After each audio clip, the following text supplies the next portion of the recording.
tukang review makanan lagi rame nih, Ya, betul. yaitu Code Blue yang bersiteru dengan salah satu toko roti dan di sana ada dugaan pemerasan gitu. Nah itu menurut kau gimana? Nah, sebenarnya kita harus pahami dulu, seperti yang saya sampaikan sebelumnya di beberapa media, apabila kita mau ngejar ke pemerasannya, dugaan pemerasannya, menurut saya itu akan terlalu ringan ya.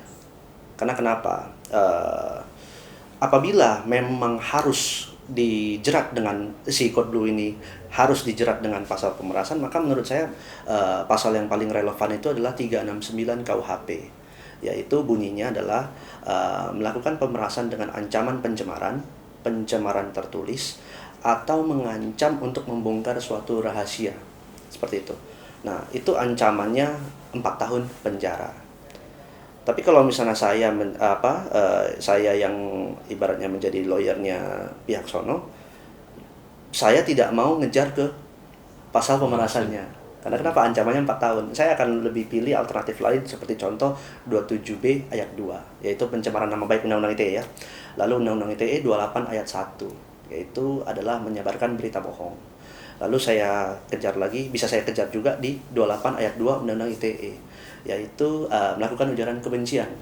Dari 3 pasal yang saya sebutkan tadi, dari 3 Undang-Undang ITE yang saya sebutkan tadi itu masing-masing mempunyai hukuman penjara masing-masing 6 tahun. Maka saya akan kejar di situ. Memang benar, apabila kita memang harus ngejarnya dari pasal pemerasan, bukan 369 yang kita pakai, tapi kalau memang kita bisa paksakan, kita paksakan 368, yaitu melakukan pemerasan dengan ancaman kekerasan. Tuh. Nah, kalau memang kita bisa paksakan dia 368-nya, nah itu bisalah mendapat hukuman penjara 9 tahun. Kan gitu.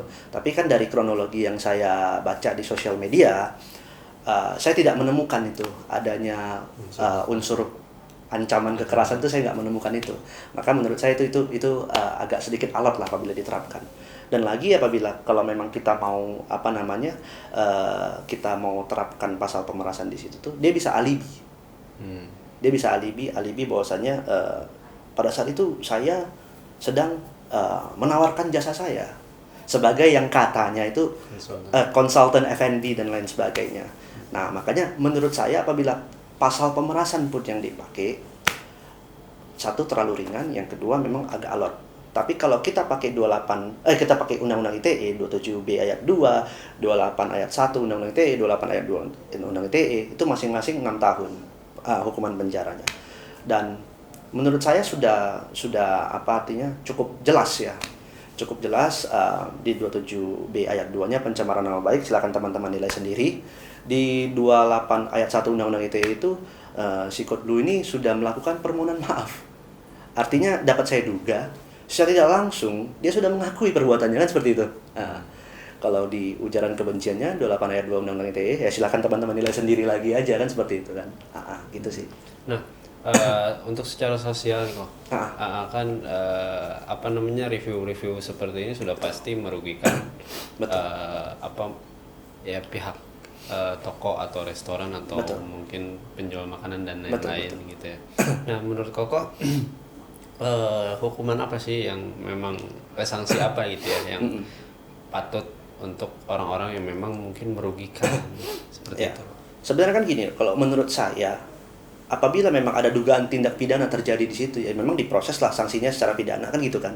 Maka mendapatkanlah hukuman-hukuman yang hukuman-hukuman pidana itu, kan gitu. Tapi kalaupun memang tidak ada unsur pidana, tapi kita tahu nih bahwasanya ada dugaan salah satu YouTuber ini merugikan, salah satu food reviewer ini merugikan, menurut saya yang paling tepat kita lakukan adalah cancel culture tadi. Kita memang harus sedikit mempunyai kayak di Korea kan, ada artis yang memang tidak menjadi contoh yang baik bagi masyarakat, maka ini pecinta-pecinta K-pop ini akan melakukan cancel culture terhadap idol mereka ini. Nah, sebenarnya kita juga bisa loh melakukan hal itu tuh dengan adanya food reviewer yang kita anggap tidak bertanggung jawab kan, atau food reviewer yang kita anggap tidak mendidik kan, seperti itu. Kita bisa lakukan cancel culture itu terhadap mereka sehingga tidak menimbulkan baik itu kerugian secara material dan imaterial terhadap pelaku-pelaku bisnis kuliner seperti ini kan gitu. Karena kenapa? Apabila ini dilanjut secara berkepanjangan, maka menurut saya akan muncul food reviewer yang bisa kita duga tuh nakal gitu loh. Akan muncul seperti itu. Karena kenapa? Ini menjadi suatu industri buat food reviewer yang oknum, ya, saya katakan oknum seperti itu. Makanya ya kita harus harus mawas diri juga, mawas terhadap satu food reviewer ini jangan sampai merugikan orang lah. Karena kenapa? Pelaku bisnis kuliner ini kan juga mempunyai keluarga yang harus mereka hidupi, yang mereka harus ibaratnya pelihara, kan seperti itu. Jangan sampai merugikan orang lah. Apalagi saya dengar juga bahkan ada pelaku bisnis kuliner yang sampai bangkrut tuh karena direview oleh food reviewer yang mohon maaf tidak bertanggung jawab seperti itu. Tapi sebenarnya kok kita mereview makanan tuh boleh nggak sih? Sebenarnya kan gini loh, makanya saya agak bingung juga ini. Ketika kita mau mereview makanan, pertama kali yang saya tanya dulu, yang saya mau pertanyakan adalah kualifikasi apa yang dia punya sebagai food reviewer. Ya, itu yang pertama. Yang kedua, dia punya sertifikasi apa sehingga dia menganggap dirinya itu food reviewer. Karena ini preferensi rasa setiap orang berbeda-beda. Contoh, saya suka jengkol, saya suka pete. Belum tentu masuk ke jengkol, belum tentu masuk ke pete. Ada orang suka durian. Durian tuh enaknya bukan main katanya, tapi begitu saya makan saya nggak cocok nih. Maka saya nggak suka durian. Nah, apakah ketika ada satu makanan yang saya sampaikan, oh ini enak, apakah itu pasti menurut Mas juga enak, menurut orang lain juga enak? Kan nggak juga.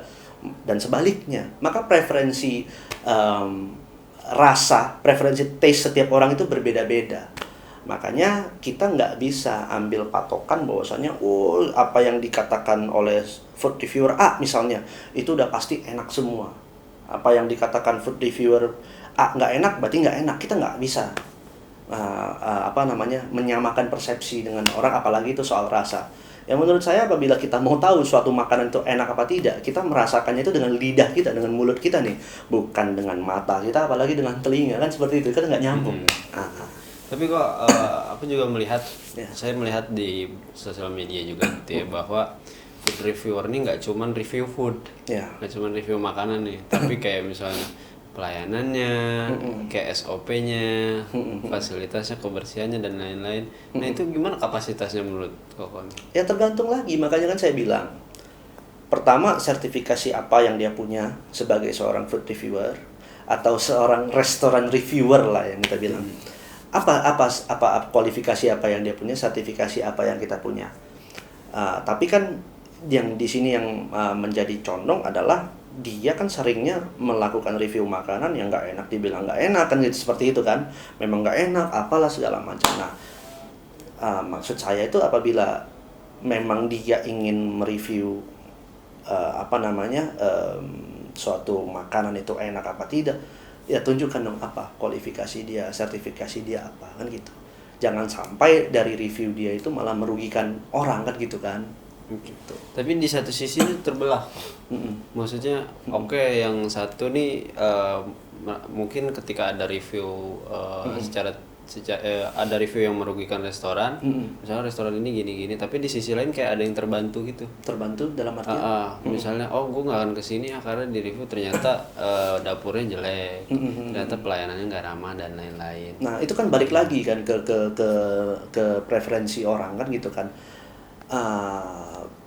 Kadang-kadang gini, ada yang ngomong, satu restoran A misalnya pelayanannya jelek. Pertanyaannya, lo udah pernah nyobain belum tuh restoran? Bener nggak dikasih pelayanan yang jelek, kan seperti itu. Kalau memang belum pernah nyobain, jangan didengarkan dulu, cobain sendiri, kan gitu. Dan menurut saya dengan kita berkaca dengan kejadian antara Code Blue ini dengan si brand toko roti itu, dengan adanya kejadian mereka ini yang ya mungkin kronologinya teman-teman sudah lihat lah ya di sosial media, dapat saya duga bahwasannya memang kejadian mereview itu dapat saya duga tidak organik.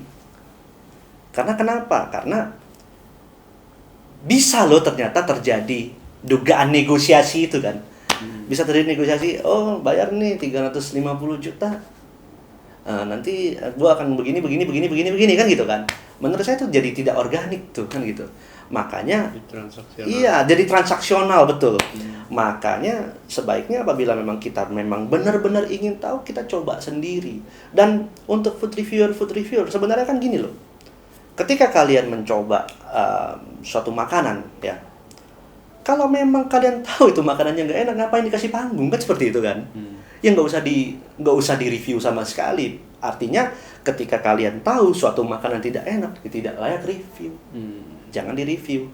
Kan boleh sebagai food reviewer, ya yang di-review itu, yang ditayangkan itu yang enak-enak saja. Kan gitu kan. Seperti contoh, saya pernah baca tuh, Pak Bondan Magnus itu kan. Nah, saya pernah baca tuh. Ketika dia mengunjungi suatu restoran, dia makan, kalau begitu yang enak ya langsung ditayangin. Tapi kalau memang rasa-rasa dia ini makanan kurang enak, nah, dia off cam, dia sampaikan ke pemilik restoran, ini nih makanan lo kurangnya di sini. Berbenah ya. Kan seperti itu kan bisa, tanpa harus ditayangkan bahwasanya oh ini restoran ini makanannya nggak enak nih, kan gitu. Nah, makanya akan lebih baik menurut saya tuh menyampaikan secara langsung tanpa harus artinya disebarluaskan ke media, kan gitu. Dan apabila kita lakukan itu pun ya, sebagai seorang food reviewer, apalagi yang ngakunya sebagai food consultant itu, dengan dia lakukan artinya di off cam itu dia berusaha membenahi suatu restoran, itu juga masih bisa berbisnis. Berbisnis dalam artian gini, ketika off cam sampaikan saja ke pemilik bisnisnya itu, makanan lu tuh kurang ini ya, lo mau berbenah nggak? Lo kalau mau berbenah lo bisa lo pakai gua sebagai food consultant. Nah, gue akan bantu lu berbenah dari segi makanan lu, apa lu, dan gue akan berikan lu konten. Gue akan berikan lu konten untuk mempromosikan restoran lu, tanpa kita harus jelek-jelekkan dulu suatu restoran, baru kita minta menjadi food consultant dia. Kan kita kan nggak mau seperti itu terjadi. Maka itulah yang memunculkan persepsi dugaan pemerasan itu tuh, seolah-olah di situ terjadi pemerasan, kan seperti itu. Walaupun memang pemerasannya apakah bisa kena apa tidak, ya dugaan pemerasannya itu bisa jadi kena apabila terbukti. Ya memang harus dibuktikan dulu seperti itu. Dan itu adalah ranahnya penyidik nanti yang membuktikan, dan pengadilan lah kan gitu. Apabila ini berlanjut ya. Seperti itu. Nah, terakhir Pak, beberapa restoran ini kan udah ya melakukan cancel culture ini ya, seperti kalau bilang. Jadi melarang food reviewer seperti Konbu dan di situ sih sejenisnya gitu ya untuk masuk. Tapi memang restoran atau tempat usaha itu punya hak untuk seperti itu kok, melarang gitu. Ya, balik lagi sebenarnya. Kalau memang ditanya punya hak atau tidak, itu sebenarnya saya agak sulit juga menjawabnya. Kalau misalnya kita bilang punya hak, ya mereka kan datang pasti sebagai konsumen kan, artinya gue bayar lo, gue mau makan kan gitu loh. Tapi kalau kita bilang mereka tidak punya hak, lalu mereka diizinkan masuk, terus restoran ini dalam tanda kutip dikerjain nih, kan gitu kan, dikerjain nih. Itu kan nanti akan berdampak merugikan si restoran itu sendiri kan, seperti itu. Makanya kan yang dilakukan oleh oknum food reviewer ini kan mengakibatkan bukan hanya merugikan restoran, tapi juga dapat kita duga merugikan food reviewer lain nih yang tegak lurus, kan seperti itu kan. Jadinya food reviewer ini kan jadi muncul stereotype dari restoran-restoran ini. Kalau misalnya ada food vlogger yang datang ke tempat gua nih, gua mau dikerjain nih kan gitu kan. Jadi kan jadi muncul seperti itu.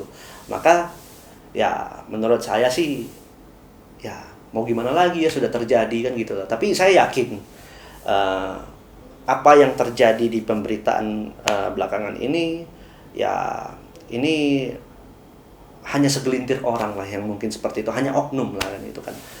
Dugaan-dugaan seperti itu kan hanya oknum yang melakukan. Jadi saya yakin tidak semuanya food reviewer atau food vlogger ini sama kan gitu kan. Makanya tetap tegak lurus aja seperti itu. Kalau soal lapis legit 800.000 gimana? Kalau itu saya nggak mau komentari masalah itu. Lapis lagi 800.000 ya mungkin memang enak kan gitu kan. Ya, kita kan nggak tahu kan gitu kan. Saya nggak mau komentari. Nggak mau coba review? Enggak lah. Thank you, Kak. Oke.